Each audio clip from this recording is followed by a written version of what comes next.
በአንድ ሳምንት ብቻ በጠቅላይ ሚኒስትር ዶክተር አብይ አህመድ ላይ አራት ትንታኔ። ታዋቂው ዓለም አቀፍ ዘ ኢኮኖሚስት ጠቅላይ ሚኒስትር አብይ አህመድ ኢትዮጵያ በራሳቸው እይታና ምስል የመቅደስ ትልቅ ህልም አላቸው ሲል አዲስ ትንታኔ ይዞ ወጥቷል። ለመሆኑ መጽሔቱ ስለ አዲሱ ኢትዮጵያ ምን ይላል? በአጭሩ ልንገራችሁ። ይህ ዘገባ የወጣው በዓለም አቀፍ ደረጃ እጅግ ተሰሚነት ባለው በቢሊዮኖችና በሀገራት መሪዎች ጠረጴዛ ላይ በሚቀመጠው ዘ ኢኮኖሚክስ መጽሔት ላይ በመሆኑ ጉዳዩን ትኩረት እንዲያገኝና እንዲሁም መነጋገሪያ እንዲሆን አድርጎታል። መጽሔቱ ባወጣው ሰፊ ትንታኔ በአሁኑ ወቅት በአዲስ አበባና በተለያዩ አካባቢዎች እየተሰሩ ያሉትን የኮሪደር ልማቶች፣ ግዙፍ ሜጋ ፕሮጀክቶችና በቅርቡ የተደረገውን ምርጫ ዳሷል። በአንድ በኩል ከተማዋን የማዘመን ራዕይ በከፍተኛ ፍጥነት እየተገፋበት በመሆኑ ቢደነቅ፣ በሌላ በኩል ግን ይህ ፈጣን ሽግግር ከሀገሪቱ ወቅታዊ የኢኮኖሚ ጫናና የሰላም እጥረት ፈተናዎች ጋር እንዴት አብሮ ሊጓዝ ይችላል የሚል ጥያቄ እያነሳ ሆኗል። በዚህም መጽሔቱ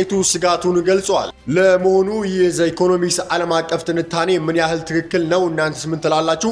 ሀሳባችሁን ኮሜንት ላይ አስቀምጡልኝ። ለተጨማሪ መረጃዎች ፎሎ ማድረጋችሁን እንዳትረሱ። መልካም ጊዜ ተመኘሁላችሁ።